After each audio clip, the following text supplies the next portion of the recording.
In the light off history ইতিহাসের আলো YouTube চ্যানেলে সবাইকে শুভেচ্ছা জানিয়ে শুরু করছি আজকে ভিডিও প্রতিবেদন রেনেসাঁ ইতালির সাহিত্য।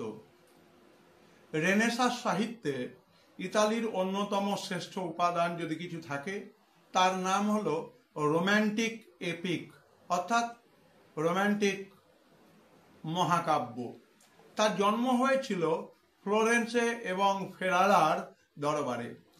শার্লামেন বা আর্থার কেন্দ্রিক মধ্যযুগের রোম্যান্সগুলোর আকর্ষণ কমতে থাকায় নতুন ধরনের একটি মহাকাব্যের জনপ্রিয়তা বৃদ্ধির তাৎক্ষণিক হয়ে উঠেছিল।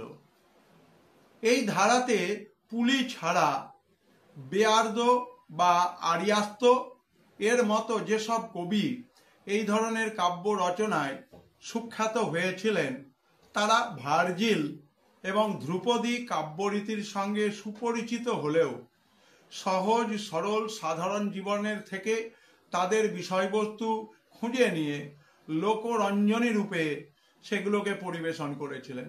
সুতরাং আমাদের রেনেসাঁ সাহিত্যে ইতালির শ্রেষ্ঠ উপাদান হিসেবে আমরা রোম্যান্টিক এপিক নিয়ে আলোচনা করলাম। এটি একটি শর্ট ভিডিও, তোমাদের ভালো লাগবে। যারা সাহিত্য সংস্কৃতি নিয়ে পঠন পাঠন করো, অধ্যয়ন করো, তাদের জন্য অন্ততপক্ষে এই ভিডিওটি একটি বিশেষ ধরনের ভিডিও। অন্যান্য আপডেট পেতে নজরে রাখো in the light off history ইতিহাসের আলো ইউটিউব চ্যানেল। সবাই ভালো থেকো।